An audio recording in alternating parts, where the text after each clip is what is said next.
me to record this? Okay, great. I'll turn the time over to you, Dr. Earl. The mic is yours. Actually, as usual, I'm going to jump in first, Stu, and kind of set the stage for Dr. Earl, because we're going to address, rather than have a presentation per se from Dr. Earl, we're going to spend the bulk of our time addressing some questions that were submitted by many of you. As you know, we do solicit questions. We're careful because we're not offering medical advice, and that's a big no-no. Well, it's not a no-no for the doctor. He can give medical advice, but he's probably not just going to do it on a Zoom call. And number two, we're also careful with claims that we make. Just to remind everyone that because of our status as a dietary supplement, regardless of the science behind our products, there are certain claims about our products that we can't make. We can't claim to diagnose, cure, or mitigate any disease or illness. And so when people ask us specific questions, if it sometimes sounds like we're dancing around it a little bit, it's because we are, in order to comply with the legal requirements. And then there's some questions regarding ingredients and things. In fact, I think we'll start there. And I'm going to ask Dr. Earl to participate. You might recall that a few weeks ago, someone asked a question regarding ingredients found in Arrow, specifically sucralose, and why we as a health company would have an artificial sweetener in our Arrow product. I explained why, that in the US, in Mexico, we don't have it in the product. We have some natural sweeteners, stevia and monk fruit. In the US, that was not as practical for us to utilize. And nevertheless, we did need to have the drink be palatable and taste well enough so that people would actually use it. And many of the ingredients are quite bitter by themselves. The active ingredients are all quite bitter. And so in order to make it more palatable. So we did go with an artificial sweetener that doesn't create an insulin response. But we do know that it's not without, it's not 100% viewed favorably by everyone. Of course, few things in life are.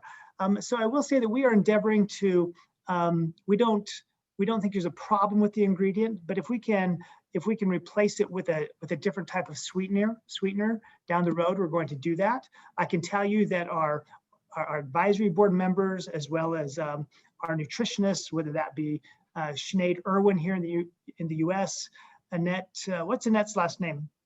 Remind me, Angie. Is it Hernandez? Anyway, we have it.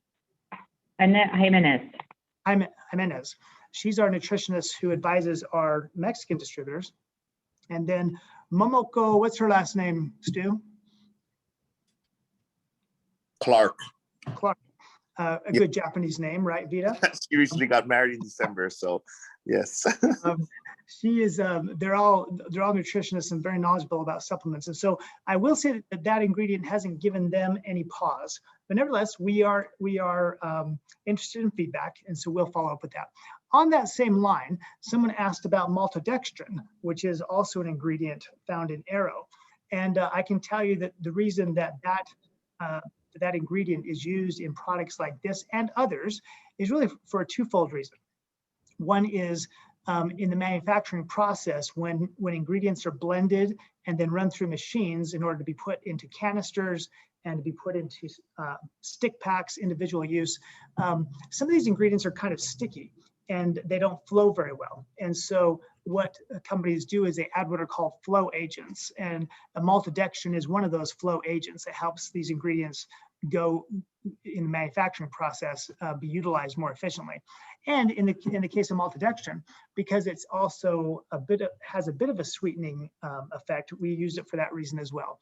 Like sucralose, maltodextrin has had its critics, and it's something that again we wouldn't put in if we felt that there was any issue or any problem, short-term or long-term. But I was talking with Dr. Earl about this earlier today, and I was interested in his feedback. He was familiar with it, and so Dr. Earl, on that note, maybe you can give your view to those who are participating tonight on maltodextrin specifically. Yeah, I can actually address both of those. And to start with, as you mentioned, the multidextrose, or the multidextrin, it's an interesting agent in that it does exactly what you said. Now, I've looked at creating some of my own supplements, and I've been working with a gentleman in Las Vegas long before I knew actives, and he would put in certain mixtures and molecules into the substance, and he called them anti-caking agents. And so the same thing that you're looking at with this in regards to the multidextrin is it works as kind of an anti-caking, or so that it doesn't all bind up. That includes both in the machine, but then in packaging, shipping. All of that needs to be presentable when it makes it to the customer.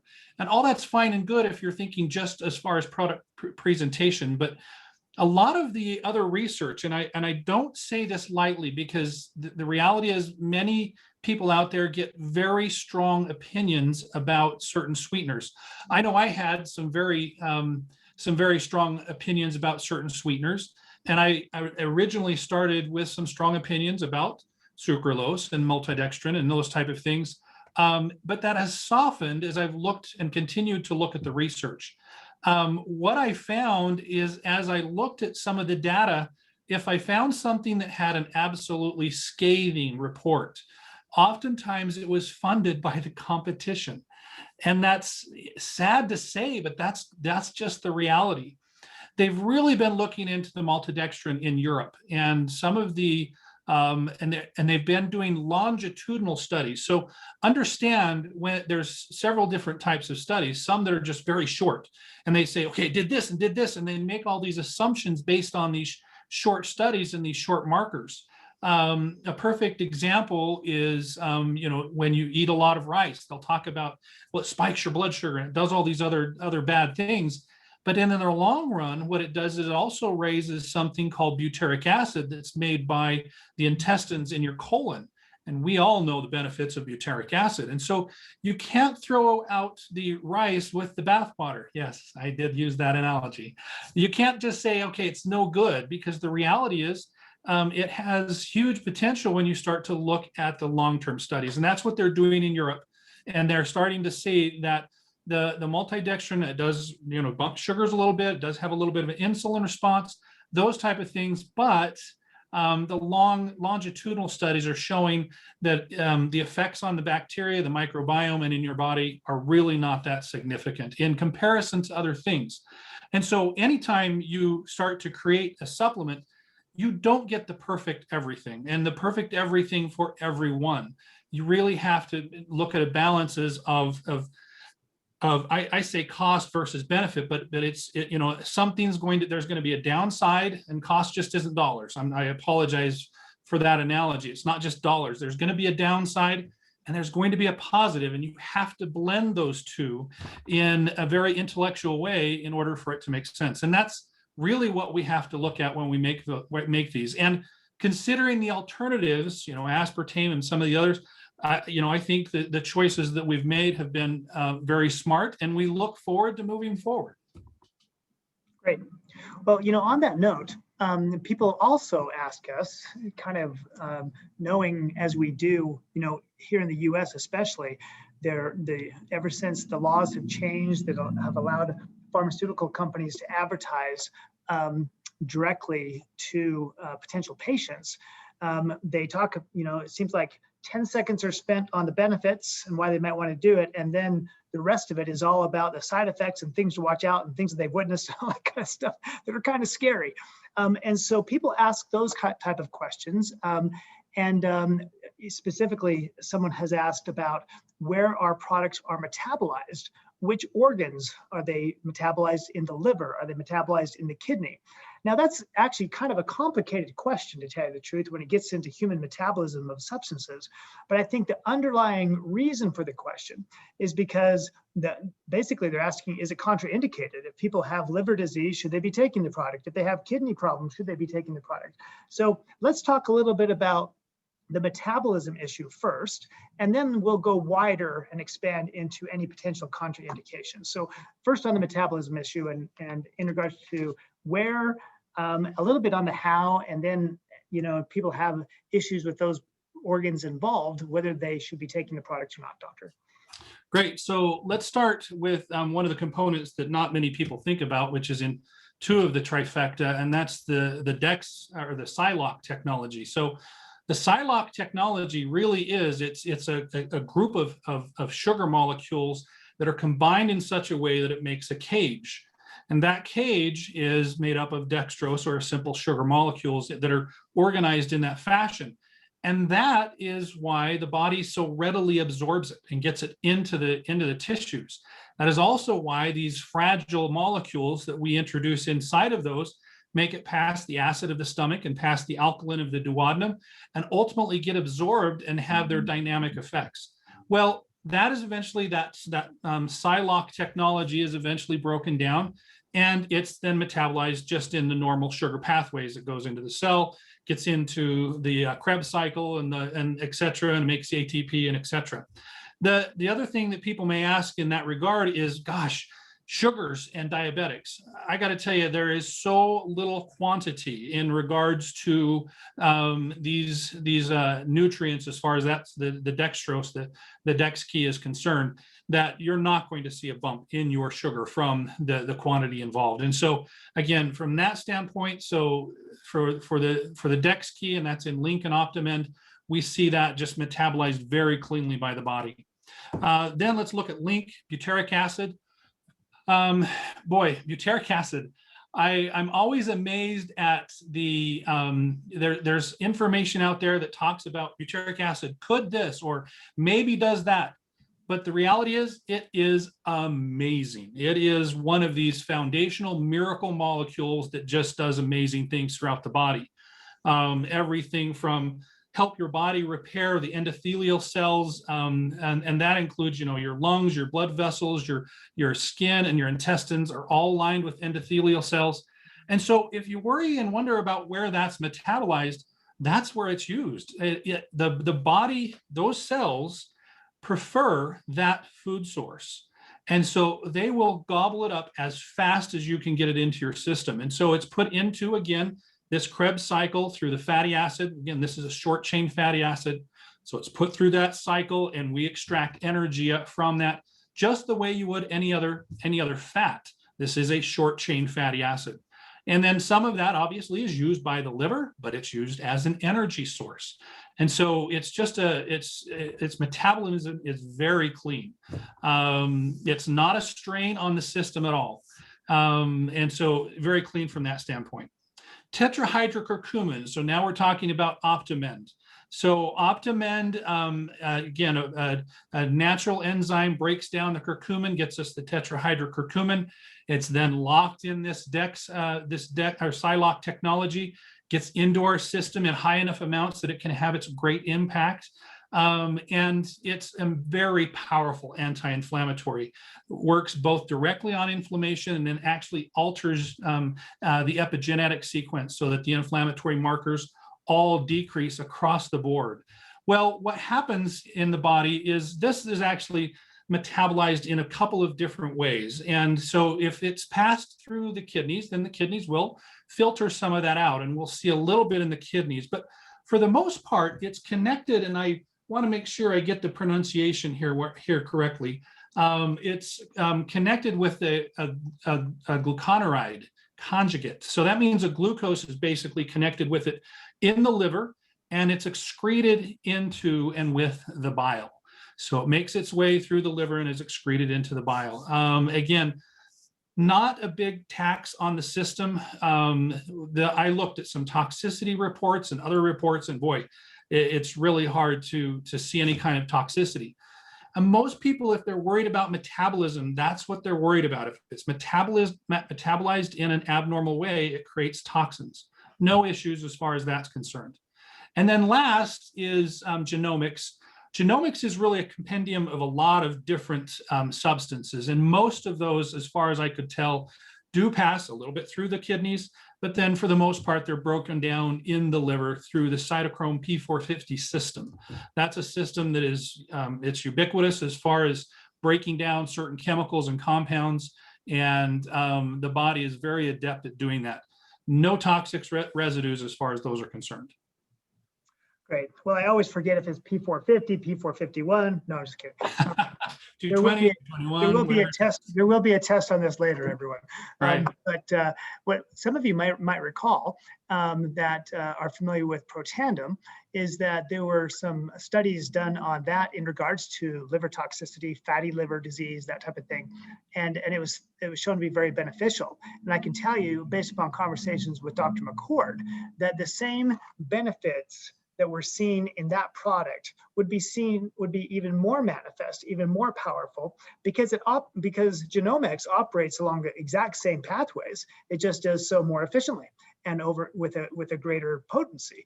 And so I guess what you're also saying, Dr. Earl, is that for people who are worried about kidney issues, liver issues, other things, not only is it not a problem, but in probably the vast majority of cases, it would be very helpful for them to be taking the products. Is it fair to say that? Yeah, think of it this way. I mean, I got to tell you, I've done a ton of research, personal testimony, staff, my staff is on it, my patients are on it. I have yet to find something that is a better anti-inflammatory than this trifecta. And that's saying a lot. And if we look at things like, cancer and liver disease, kidney disease, lung disease, heart disease, one of the primary factors that almost every doctor will talk about is the fact that these are driven by inflammation. Well, if you've got the most powerful trifecta as far as combating inflammation that I've ever seen, is it going to be helpful to your kidneys, which again are battling the inflammation, or harmful? It's going to be super helpful. Same applies to your liver. If you're worried about, any of these other components going on, the reality is this is going to make life easier for your liver across the board, with it having to deal with all of these, we call them cytokines. These are chemicals that are released by the inflammatory process in the body, and the liver has to clean those up. Well, this compendium, this trifecta, is absolutely amazing at attacking inflammation at 3 different locations. Inflammation is broken down like crazy. And so now that liver and that kidney that used to have to deal with all of these inflammatory cytokines, guess what? If it has to deal with a little butyric acid, a little maltodextrin, and some sucralose, it's like, yes, please bring it on, because it is so much healthier and happier in the process. I hope that makes sense. Yes, and you said something interesting, if I understood you correctly, Dr. Earl, that you actually recommend the products to your patients. And so I'm curious if you've got stories, testimonials, things that you've witnessed as a doctor, either in your own life or in the lives of your patients, that you can share with us tonight. Yeah, just a couple of quick stories, if I may. So from a personal standpoint, I played baseball, made it to college, played some baseball, broke a few bones that I didn't know about that healed. And just, anyway, got a bad fungal infection. Life just, I had these abscesses in my jaw that I didn't know about for 20 years. I mean, I was this inflammatory nightmare. And I got to tell you, that's why I talk so highly about this trifecta, is because it really was uncomfortable for me to get up in the morning, or even when I went to bed at night. I had to sit down and do this contortion to get my pajama bottoms on. I mean, it was just crazy. And I get up, or I get dressed at night, or I get up in the morning, and I'm just like, I don't hurt. I don't hurt anywhere. It's amazing. And I was one big pain syndrome from head to toe.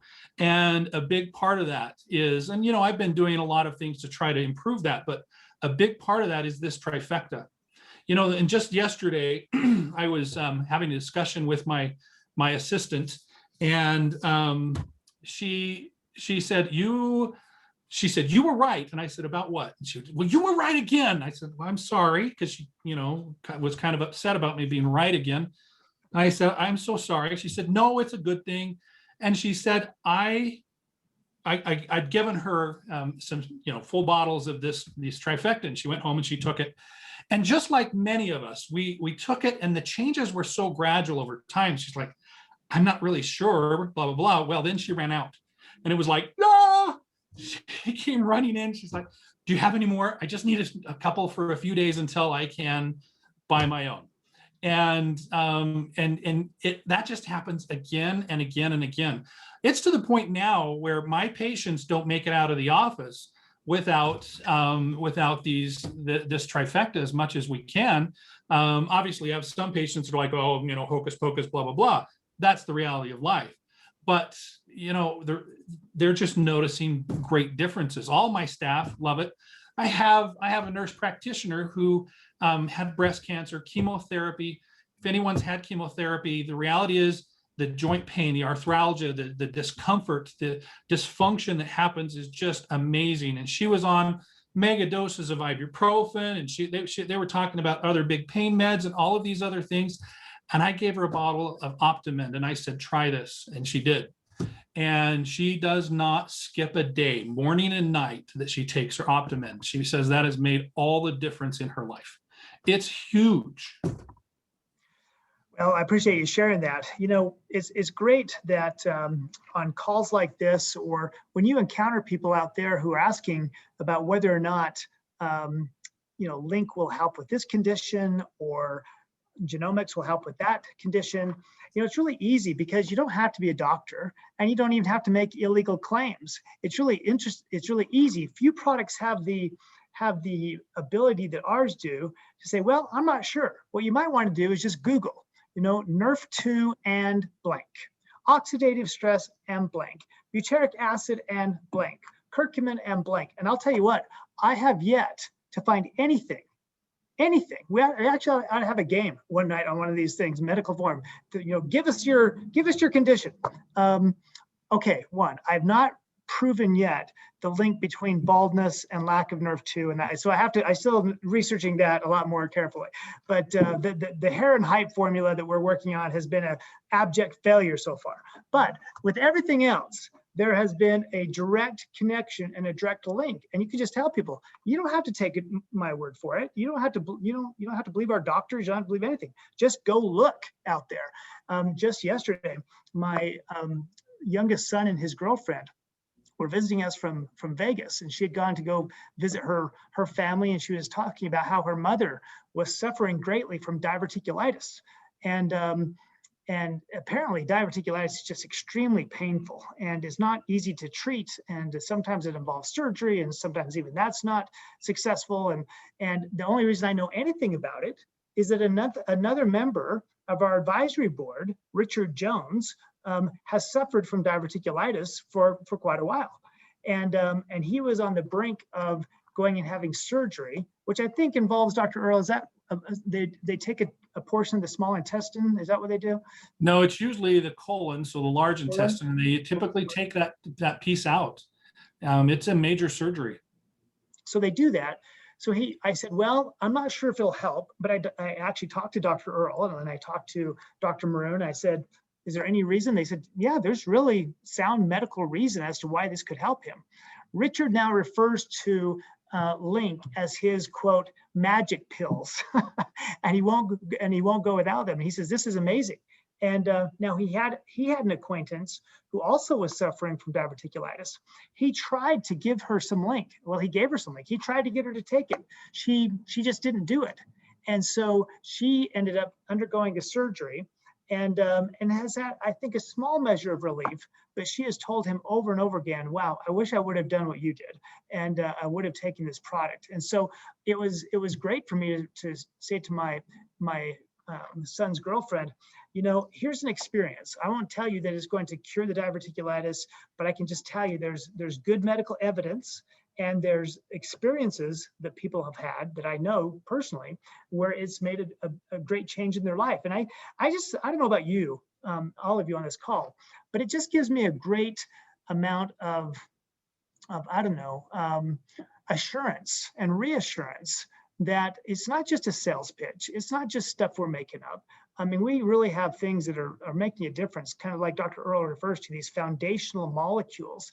And when you ask yourself, well, who do I know that might be interested in the products? Well, just ask yourself, who do you know that might have some inflammation? Who do you know that's probably suffering from oxidative stress? Who do you know? Yeah, and the list goes on and on. In fact, it's everyone you know. Everyone you know has these issues. So let's switch gears a little bit and go back to the larger issue then, Dr. Earl. Are there situations that are contraindicated where, I mean, we say as a matter of, from a legal standpoint, that pregnant and nursing women should not take the products without talking to a physician. That's safe from a legal standpoint. Unfortunately, a lot of physicians don't know much about these products, so it doesn't really help them very much. And we also say don't give them to children under 18, again, for legal reasons, not scientific reasons. But what are your comments? You can comment on those disclaimers if you like, or on any other type of contraindications that people might be concerned about. Yeah, the biggest, really the only contraindication is that they develop an allergy to the components that are inside any of these. Because let's look at butyric acid. From an early age, our digestive system, the bacteria that's in our large intestine, is designed to make large amounts of butyric acid. It is, again, a foundational molecule. Its presence changes the way that our entire body responds. And so it's, as far as it being damaging or contraindicated in any age, well, if that was the case, then we had better go in and do all of these colon washes on everyone and rid them of all their bacteria that could possibly make butyric acid. That's impossible. It's not going to happen. It's a very safe molecule. It's amazing. So again, pregnancy, young age, we have to say that from a legal standpoint, but is it a contraindication? Absolutely not, because if it was, we would have to be taking some drastic measures. As far as the tetrahydrocurcumin, again, understand this is the natural molecule that is broken down. If you take curry or turmeric, you eat copious amounts of it like they do in India or in Pakistan and so forth. If you eat a lot of that, then the bacteria in your intestine will break it down to this component that then gets in, and the reason into your body, so it's absorbed and does all these amazing things. What we've done is we've just kind of simplified the process and taken out the middleman. And so you ask yourself, gosh, I wonder if pregnant women in India eat any curry? Yes. I wonder if they feed it to their kids? Yes. I mean, it's all over their society. And from a very young age, they start eating curry and curry foods. And so, again, very, very safe. The components in genomics, again, equally safe. We cover our bases by saying that, we need to talk with your doctor, but the reality is all of these are extremely safe. Well, thank you for that. It's interesting, Dr. Patel, who's you may remember is a pain management specialist and is on our advisory board. He talks about in the Indian tradition, not only of eating curry and many foods containing turmeric, but that Indian mothers for generations, probably thousands of years, whenever anybody in the family gets a sore throat, gets fever, gets anything, they immediately direct them to go drink some turmeric tea. Yep. And everyone I've talked to that has an Indian background says almost the exact same thing. It's just something that they know works. So there are some questions also. One I think that's right in your wheelhouse talks about asking about the synergy of the trifecta, butyric acid, tetrahydrocurcumin, our Nerve2 product in genomics. And you've actually spoken about this quite a bit, Dr. Earl, but just to keep it succinct, how would you describe the synergy, and what are they synergistic primarily in accomplishing in the body? Well, yeah, wow. Each has their individual components. So butyric acid, obviously primary food source, endothelial cells, helps break that barrier. Turmeric really goes after inflammation, but also helps the immune system, and et cetera. But and again, then genomics and its ability to activate these 3,000 to 4,000 genes and upregulate the ones that are supposed to be high and downregulate the ones that are supposed to be low. But if you were to say, is there one magical thing that they do all together. It's decrease inflammation, it's cut inflammation, and they work at 3 distinct areas. And the interesting thing about this is that when we use natural products, the body has a way of balancing things out.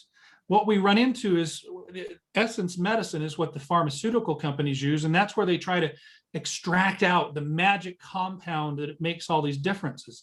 The problem there is that extraction process makes it so that it doesn't interact with all of the little pieces of the chain that keep everything in balance while you're altering the system. And when you use natural products, it does. It connects with all of those individual pieces. And that's why, again, NRF2 activator can actually upregulate good genes, downregulate bad genes. Well, that happens across the board with each of these 3 products in 3 distinct areas to really cut inflammation. You know, some people may wonder about, we talked about it a little bit, but maybe don't give it the emphasis that we should, why we named our butyric acid product Link. And we talk about the connection is because of that truly is a link between the gut and the brain. Can you expound on that a little bit? Yeah, and you know, more and more research keeps coming out in regards to the gut and the brain. So, wow, butyric acid. So one of the primary dysfunctions that happens in the gut is when those endothelial cells get damaged and they start to shrink away from each other, and they create this gap where food and bacteria and other toxins and et cetera can all pass into and get into the bloodstream and into that area. And it makes our immune system just go crazy. So our immune system starts releasing, again, these inflammatory cytokines and tries to block this stuff from entering into that gap. And so butyric acid, its first line of defense is to feed those endothelial cells, connect them back together so that that wall is intact. Well, the other thing that happens if that is not intact is that those inflammatory cells, inflammatory cytokines, start damaging the nerve tissue. There's enough nerve tissue in the digestive system, they call it the second brain. And it really is the story that if mama ain't happy, ain't nobody happy. If the gut's not happy, no one's happy. And the nerves start to have the pain, dysfunction, you get cramping, you get all kinds of digestion issues that just are this ongoing onslaught of it happening. Well, now they're also finding that this butyric acid, when it gets into the system in high enough numbers, increases the body's ability to repair nerve tissue. So those nerves, if they're damaged from inflammation or irritation, there are studies that show that butyric acid activates the body's ability to undergo something called neuroplasticity. That's the new growth and repair of nerve tissue. And that happens because of the presence of butyric acid. It's a short chain fatty acid. And if you think about nerve tissue is 70% fats. And so it speaks the language of the nerve tissue. And that's the second brain, that's the individual nerves, all the way up to our brains. Butyric acid is amazing. It's a signal molecule for our nervous system. Well, and you've mentioned that, and Dr. Maroon has mentioned that. I mean, obviously his specialty is the brain and neurosurgery, and people, you know, I've mentioned this before. His background was actually, it's interesting. Your background as an ER doc and what trauma, inflammation is caused through the things that the people that you dealt with were experiencing. His was more along the lines of removing tumors from the brain and the spine, sometimes cancerous, sometimes not. And because of that research, and we'll have him and Jeff and his assistant Jeff Boast on again very soon. But they talk about why they got interested. Well, before they ever joined Actives, they had done a lot of research into curcumin and turmeric because of the well-known anti-cancer properties of those compounds, those molecules. They also knew all about butyric acid. And some of you have heard me talk about our very first conversation, my very first conversation with Dr. Maroon, when he referred to the butyric acid as the holy grail of supplements. and how important it is. And we've heard him talk about the vagus nerve. And explain a little bit about that. To me, it seems like the best way to explain it is this super highway running between our brain and our gut and the second brain. And there's a lot, you just mentioned the word signaling. There's a lot of signaling going back and forth between the two. And there seems to be a much closer connection between things that we used to think of being just specifically dealing with the brain and things that we just thought were specifically dealing with the gut. And now we know they're a lot more intertwined than we ever thought they were, right? Oh, wow. Yeah. It's interesting because when you start down this path, as far as doing research of the gut, they call it the gut-brain axis or the brain-gut axis. And when you start down, this pathway of researching that connection that happens, it just takes on this new light. And we get, we think that information travels up and down the spinal cord, and it does to some degree. But what happens in the digestive system is a lot of that information comes down through the spinal cord, out through the digestive system, and then collects back up and goes through that vagus nerve. And it creates this looping pathway. And, inflammation, irritation, damage, etc., all throws that communication into disarray. And what we're finding is that it gets down to these fundamentals of physics of the body, the brain can recognize certain patterns, certain waveforms. And with all of the different things, the toxins and so forth that our bodies go through on a daily basis, what we're finding is the body then starts to make these abnormal wave patterns that the brain can't recognize. And so it's misinterpreting the data as just pain and dysfunction. And so it doesn't know what to do. And that just adds to the problem more and more and more. And so you have to get back to just some really good basics, seal the tissues, let it heal, give it what it needs in order to do the neuroplasticity and get back to a good, healthy, when you talk about a vagus nerve, but a good, healthy loop of connections. And it's very powerful. Well, it's interesting. I think it also works in the opposite way. It can become kind of a deadly loop if we let it. Yes. By virtue of increase, much in regards to our lifestyle. If we're eating a lot of bad food, we're not exercising, it comes in, goes down, and then that's creating more inflammation, increasing oxidative stress, which is creating more inflammation. And it's interesting that we talk about the synergistic effects. We know the atherosclerosis, where we get the hardening of the arteries, which is basically, we worry about cholesterol. Well, Dr. McCord has talked a lot about it's not so much the cholesterol, it's the amount of oxidized cholesterol, oxidized lipids. And so if you can reduce the amount of oxidative stress, you're reducing the amount of oxidized lipids, because the oxidized lipids are the sticky ones. Until they get oxidized, they're not sticky, and they flow just fine. Well, what's also interesting is that, that stickiness of those lipids is not only a problem for our veins, but it's a problem for our brain. Right? And they're increasingly talking about brain plaque and its connection to Alzheimer's and Parkinson's and all types of neurological disorders because of the stickiness of the plaque that comes together and basically just in my layman's term, I think of things much more simply.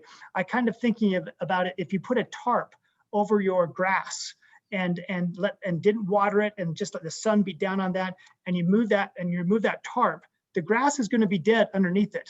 And kind of the same way as this plaque kind of forms over our brains, portions of our brain, and it just kills it. Whatever's underneath it kills it. And what's interesting is that not only does NRF2 reduce oxidative stress, but butyric acid has been shown to not allow those beta amyloids, those proteins that want to stick together and create that brain plaque, from doing so. And so all of this combination, a healthy loop as opposed to kind of a destructive loop, I think it's really instructive and important for us to think about. Yeah, I couldn't agree more. It's absolutely amazing. And it again, I mean, it just influences us positively in so many ways. If you can get these three products into your system on a consistent basis, It just really makes a huge impact. And the list just keeps going on and on. Every time I'm asked to speak, I always do a quick research study. Okay, what's new? And, I was looking at this research study as far as cholesterol in rabbits and tetrahydrocurcumin. And the fact that it just, it just as you mentioned, didn't allow them to stick together. And if they're not sticking together, they're not a problem. The body deals with it just fine. And it just goes on and on and on. You find these foundational molecules, and the body does amazing things with it. Well, we could go on and on. This is fascinating stuff. And what we'll do, though, we have a few more minutes left. And so if anyone out there has some specific questions for Dr. Earl, let's go ahead. Go ahead. Who's got their hand up first? Aaron, you got your hand up first. Go ahead. Okay, awesome. I'll be brief. Dr. Earl, it's good to see you. It's good to see all your faces. Hey, Aaron. Can you talk about the effect that this last year of uncertainty and stress, what kind of damage that has done to our bodies cellularly, and then potentially how we can address that with the trifecta? And I have a second part, and that's about neuroinflammation and addressing that and mental health issues that we're starting to see. Yeah, so one of the primary components that drives oxidative stress is that it's stress. It's increasing cortisol. When our bodies are under a stressful situation, our cortisol goes up, the adrenaline goes up, and these molecules, these are designed to rapidly break down the energy so it's just ready to go. And the problem is that that energy that's rapidly broken down is it's oxidative. It's stress-based molecules. And the idea is that then the body would use it up in rapid fashion during either the fight or flight sequence. But the problem is we're feeling this stress, the cortisol is going up, the adrenaline is going up, but we're not really having the opportunity to then burn through those. And it's creating this cycle that just builds on itself as far as more and more stress, more and more inflammation, and it just compounds. And it is a loop, because one of the highest receptors for cortisol, glucocorticoid receptors, is actually the endothelial cells that are in the digestive system. Well, that endothelial cell, and I talked on this at one point in time before, that endothelial cell is actually the key controller of the microbiome, believe it or not. It's in this constant communication with what lives and what doesn't. And in the endothelial cell, if it's damaged and can't do its job, well, then the pathology, the pathologic microbiome can grow out of control. And so it's just this vicious cycle. And so one of the other things that happens with butyric acid is, because it's normally made in a normal, healthy, happy microbiome, its presence around these endothelial cells does reduce their reactivity to cortisol. So that's amazing as far as its ability to help us deal with some of the stressors that are going on. And then again, all the others, the stress is driving inflammation. We've got to drop the inflammation. Go ahead, Aaron. Did you have a follow-up? No, these are my hands together saying thank you, because I didn't want to interrupt. Oh, I thought you'd mentioned a follow-up. And I forgot your question about neuroinflammation. And this is actually a kind of an interesting story as far as you can look at neuroinflammation from a toxic standpoint, an infection standpoint, or a trauma standpoint. Well, all of those, understand that the nerves don't actually connect. They have this little gap in between them called the synapse, and then they send chemicals back and forth, and that's how they communicate. Well, when trauma happens, and if you can kind of see that they should normally line up, when trauma happens, like a concussion or brain injury, what happens is there's a shift in those synaptic connections. Well, if you couple that then with inflammation, then what happens is the shift can become permanent, and the gap can widen. And that's a problem. because if it widens, it doesn't come back together the way that it should. Understand that these nerves have to have opposition. There has to be another nerve opposite it, or it will atrophy and recoil.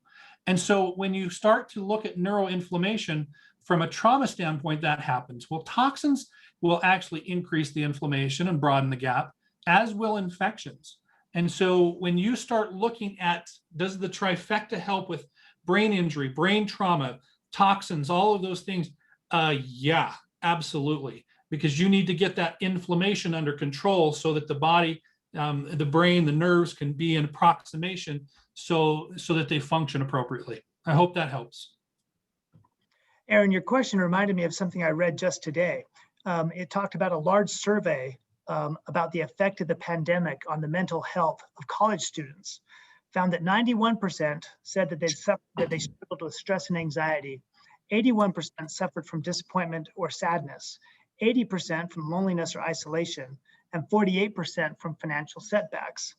And so the survey also asked students what their colleges should do to help them now. And one of their major requests was, quote, to help students heal and recover when they return. And to me, I doubt that that's simply confined to just college students. I think that would probably describe a lot of people in both in terms of what they felt that they had experienced and what they want. They want to heal and recover. And I really think that from so many aspects, from our products to our financial offering, as well as just the ability to be part of a good group of people trying to help others, it can really help deal with those very issues that so many people are dealing with. So I appreciate you bringing that up. I think we got time for one more question if anybody else has something that they'd like to ask. Or we can do a little karaoke, whichever one you'd like. Oh, Susanna wants karaoke. All right. That's Susanna, all you, David. That's all you. And go. All right. Okay, well, let's do it. Well, thanks everybody. It's great to be with you. Just a report on some other things. We had a very successful trip to Punta Cana with qualifiers. It was great. People were excited. You probably saw some of the people posting their experiences. We found out that Emora does help out with sunburn for people. Ask the Pizarro brothers. They got a little red and it was helpful for them. And we actually, people were pretty good. We did weigh-ins. Can you imagine going to a Caribbean island and having to do a weigh-in, for heaven's sakes? But we did that, and Annette was there talking to people about that. And I think that for the most part, people were pretty good. We'll be announcing the incentive trip for next year very shortly in the next, probably the next couple of months. We haven't decided upon it completely, but it will be exciting. We'll let you know more about that. There's also some other things. We will tell you that the next virtual event is in July. Be looking for announcements for that. There's gonna be and then associated with that, there's going to be a lot of really exciting things that we're going to be announcing as part of that. So stay tuned for both the English and the Spanish versions of that. Stu, Angie, anything else that I'm forgetting about that we should let this group know? That is about it. Just don't forget that we have our active corporate call tomorrow at 1 o'clock Mountain Time. And Angie had a hard time. Something went wrong with her sharing her screen. So what we decided to do for the raffle, anyone who has a birthday in the month of April, please write your name and your distributor ID in the chat, and we will give all the April birthdays who join us on this call today 60 product points. So we really appreciate the participation, and we want to wish each and every one of you a happy birthday. I like that idea. And finally, you can do what I do with people who aren't taking our products. I say you should start taking them, and people who are, I say take more. And what I mean by that is make sure you take them every single day and don't stop. So that's my advice. Dr. Earl, any last things you'd like to bring up? Yeah, I would just echo that. We've been talking with, some people here in the office, and they're like, how do we get this out? What do we do? And I just say use and share. Just use the products and then share. The right people will come along. So Absolutely. Okay. Well, thanks everybody. Have a great night and a great rest of the week, and we'll talk to you all soon. See you. Thank you. Thanks, everyone. Thank you. Bye. Thank you. Good night. Have a good night. Really quick, can you guys please tell me how we can have access to this recording? Are you guys going to send it via email, or how are we able to have access to